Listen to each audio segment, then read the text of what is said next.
Ações de hoje, domingo à noite para amanhã, segunda-feira. Mercado já está no jeito. Vamos aqui no nosso VPS. Então aqui eu já deixei as marcações prontas e aí justamente eu estou aqui só compartilhando o que foi feito.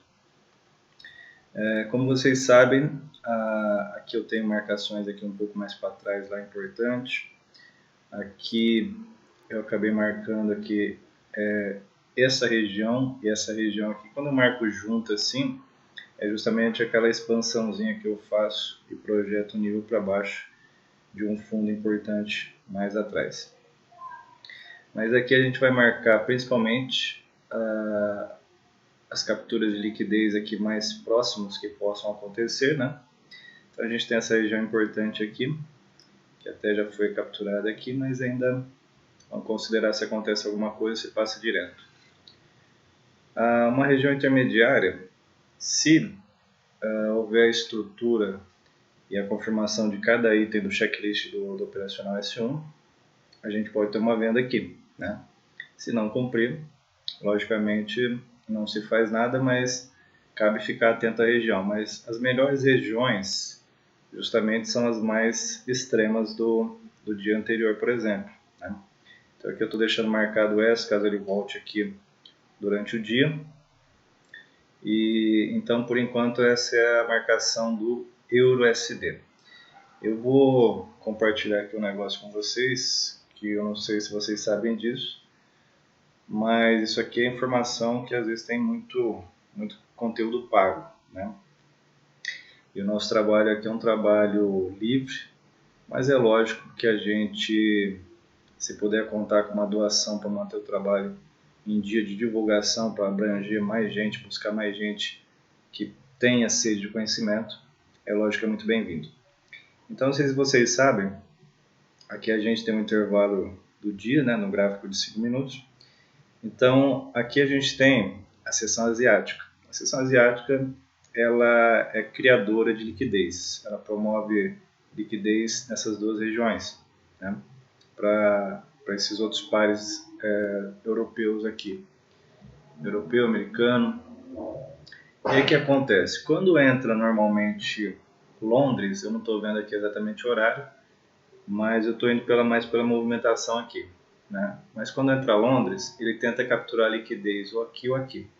Então nesse caso ele capturou aqui e tentou buscar aqui essa liquidez aqui também, né? Mas aqui a gente sabe que Nova York, quando entra, ela justamente tende a buscar reverter Londres na movimentação que ela fez, ou às vezes ela dá continuidade também, mas a tendência é buscar corrigir, reverter Londres, né, Nova York, que provavelmente pode ter sido que Londres capturou aqui, Nova York reverteu, né, e continuou a reversão durante o dia. Então aqui, ó, só para a título de conhecimento, a seção asiática cria liquidez, Londres captura essa liquidez de algum jeito, ou nas duas posições, entra Nova York, reverte Londres, né? E assim é a maioria dos dias. Seção asiática cria liquidez, Londres captura essa liquidez, Nova York busca reverter essa liquidez. Tem pessoas que operam justamente esperando Nova York reverter Londres, né? Nesse caso, seria até útil, né, buscar o checklist do operacional S1, né? Se criou a estrutura quando Nova York entra, pode ser uma boa operação. Mas eu particularmente não fico atrás de buscar a reversão de Londres por Nova York, né? Eu justamente quero saber da captura de liquidez.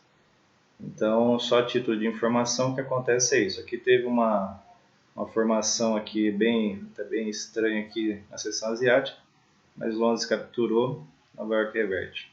Isso é a maior parte dos dias. Aqui teve um gap gigante, mas se você buscar ver isso, asiático, seção asiática, gera liquidez, Londres captura, Nova York reverte. Sempre assim. Seção asiática, cria liquidez, Londres, captura, Nova York, reverte. Isso é a maior parte dos dias, é sempre assim, né? Inclusive tem muita estratégia por aí voltada para essa operar sessões, né? Mas então aqui no euro dólar, a gente já fez nossas marcações aqui hoje e só vamos olhar para o gráfico amanhã durante o dia. Aqui no H1, eu também costumo ficar de olho, né? Aqui ele já veio buscar essa liquidez aqui, quebrou com gap. E agora aqui temos possibilidades dele corrigir nas médias e como ele está mais perto dessas regiões de liquidez, então a grande chance é que continue movimentos de baixa, né? Então a gente tem que pensar em vendas. Ele está mais perto dessas regiões para capturar essa liquidez do que, obviamente, aqui para cima, né? Então não tem como eu ficar esperando grandes coisas aqui, porque precisa muito longe, muito distante. E aqui a gente tem uma liquidez aqui bem importante aqui, né? E aí, Euro-GBP. Euro-GBP, a gente também fica de olho no H1, né? Abriu com um gap aí, capturou aqui já, mas como ele está mais perto dessas regiões aqui, tendência de baixo é que continue correção, captura liquidez, correção, captura liquidez, para depois pensar em alguma coisa aqui para cima, tá? Aqui só a título de comentar com vocês, isso aqui não é objeto de tomar decisão, né? Tomar decisão é a estrutura no gráfico de M5, cumprindo o checklist do operacional S1. Mas aqui a gente tem o ADX e o RSI para ver as forças do movimento, né? No caso do ADX, a gente tinha aqui o verde estando por cima, né? Indicando aí força compradora. E a movimentação dessa força compradora, ela foi muito expressiva, né? Aqui quando você tem essa força compradora decaindo aqui, quando ela passa, que nem que ela deixou uma espécie de um topinho, né? Quando ela passa, a gente analisa não só o gráfico, né? Mas essa movimentação visual das forças do movimento. Quando ela passou aqui acima uma espécie de um topo aqui que ele deixou, aqui força compradora, então você pode pensar que de repente essa força vai continuar bem. E olha a pancada que ela foi buscar liquidez aqui atrás, né? Depois disso, essa força compradora ela voltou a existir, mas olha a força dela já não era tão grande. Mudou para a força vendedora, né? E essa região que ela deixou aqui, o último topo aqui de força, vamos dizer assim, olha aqui a força vendedora, a gente tenta imaginar que ele vai ganhar mais empuxo aí para tentar buscar essas regiões de liquidez aqui, ó. Início de vela de H1, vela candle de força, né? Então você sabe que o mercado ele tende a voltar nessas regiões porque aqui tem muita ordem para ter impulsionado isso aqui. Uma hora provavelmente o mercado vai voltar nessas regiões aqui também, né? Aqui região, aqui uma região mais perto, mas essas regiões onde o movimento se iniciou uma baixa, já voltou e corrigiu rápido. Ele tende a voltar, né? Então a gente sempre fica de olho nessas regiões também no H1. Mas aqui a gente já deixou as nossas marcações no M5 para ver o que acontece. Eu tenho uma marcação de liquidez aqui em cima, né? Lembrando que aquela marcação que eu faço é isso. Eu pego essa medida, projeto para cima e aqui eu tenho de dias anteriores essa mesma marcação que eu digo, mas eu uso as linhas para ficar mais fácil que eu puxar o retângulo, né? Então eu marquei essas duas regiões aqui que pode, se ele chegar aqui, pode criar estrutura cumprindo os requisitos do operacional S1, a gente tem a operação. Aqui só para vocês verem que no euro, na sexta-feira, ele talvez pensaria em compra aqui, que ele foi deixando fundos, né?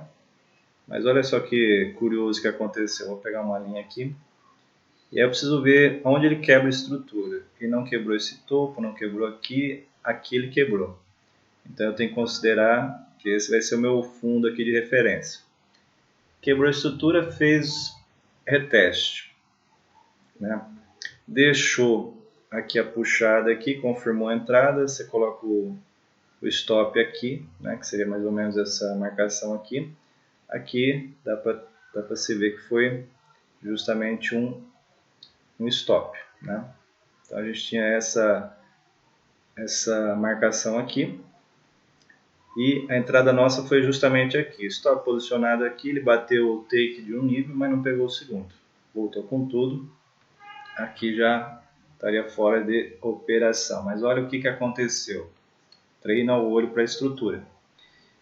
Ele subiu, aqui estava tudo, esses topos aqui tudo alinhadinho, ele deixou um topo fora do normal. E aí que a gente tem a estrutura aqui, o último fundo, quebra da estrutura, né? Então começa o checklist. Teve reteste, puxada do pivô, eu preciso que feche abaixo. Então aqui a gente teve coisa aqui, ó. Então eu sempre marco o meu 100% justamente do reteste para a puxada do pivô, né? Entrada aqui, stop justamente aqui.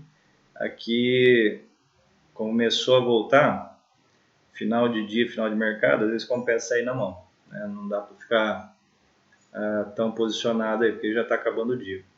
Mas você vê que ele quase pegou o nosso alvo ali, né? Aliás, é que a marcação aqui não está muito boa, mas aqui, ó, eu acho que ele teria dado, deu. Eu que está um pouco pequeno aqui, a gente não enxerga direito. Mas o corpo do candle está aqui, o corpo do candle está aqui, a entrada aqui, aqui deu take, né?